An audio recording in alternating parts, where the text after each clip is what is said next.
মুক্তির অপেক্ষায় অনন্যার নতুন ছবি সত্যি বলে সত্যি কিছুই নেই। সৃজিত মুখোপাধ্যায় পরিচালিত এই ছবি মুক্তির আগে বলিউডের নতুন ইনিংস শুরু করলেন অভিনেত্রী। কিছুদিন আগেই সমাজ মাধ্যমে বলিউড অভিনেত্রী ফাতিমা সানা শেখের সঙ্গে বেশ কিছু ছবি ভাগ করেছিলেন অনন্যা, যা দেখে নেটিজেনদের মনে প্রশ্ন উঠেছে, তবে কি এবার বলিউডে যাত্রা শুরু করলেন অভিনেত্রী? বিস্তারিত থাকছে প্রতিবেদনের বাকি অংশে।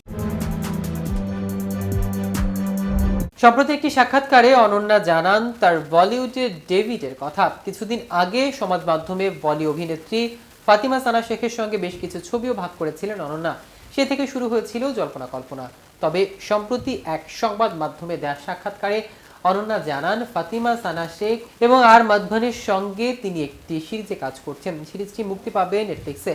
আসন্ন নেটফ্লিক্সের এই সিরিজ সম্পর্কে অনন্যা বলেছেন, এই গল্পে কম বয়সী একটা মেয়ের সঙ্গে একটা বয়স্ক লোকের সম্পর্ক, প্রেমের কথা দেখানো হবে।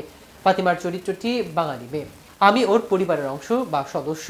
অন্যদিকে আর মাধবন জামশেদপুরে।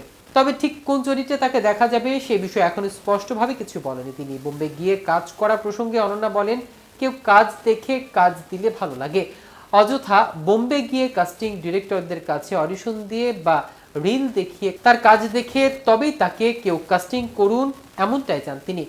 অনন্যা চট্টোপাধ্যায় একজন জাতীয় চলচ্চিত্র পুরস্কার জয়ী অভিনেত্রী। বাংলা টেলিভিশনে অভিনয়ের মাধ্যমে তার অভিনয় জীবন শুরু করেন। তার প্রথম টেলিভিশন সিরিয়াল দিন প্রতিদিন। তবে সুবর্ণলতা ধারাবাহিকে অভিনয়ের মাধ্যমে দর্শকদের মন কাড়েন তিনি। মহিলা প্রধান চরিত্রে কাজ করতে ভালোবাসতেন তিনি। অন্যদিকে ফাতিমা সানা শেখ আর মাধব দুজনে বলিউডকে হিট ছবি উপহার দিয়েছেন। তাদের অভিনয় দক্ষতা চরিত্র ছবিকে অন্য মাত্রা এনে দেয়। টলি ও বলি পাড়া কলা কৌশলীদের একসঙ্গে দেখে নেটিজেনরা বেশ উত্তেজিত, কেমন হবে অনন্যা বলিউডের ইনিংস। অন্যদিকে আগামী 23শে জানুয়ারি মুক্তি পাচ্ছে সৃজিত মুখোপাধ্যায় পরিচালিত ছবি সত্যি বলে সত্যি কিছুই নেই। অনন্যা চট্টোপাধ্যায় ছাড়াও এখানে অভিনয় করেছেন কৌশিক গঙ্গোপাধ্যায়, পরমব্রত চট্টোপাধ্যায়, ঋত্বিক চক্রবর্তী, অজু চক্রবর্তী, রাহুল ব্যানার্জি, কৌশিক সেন, সৌরসৈনী মিত্র, অনির্বাণ চক্রবর্তী, কাঞ্চন মল্লিক, ফাল্গুনী চট্টোপাধ্যায় এবং সুহর্ত্র মুখোপাধ্যায়। এবার তিনি দর্শকদের কি উপহার দেন সেটা এখন দেখার বিষয়। এদিকে বলিউড জগতের একজন সুপরিচিত নাম হলো নোরা ফাতেহি।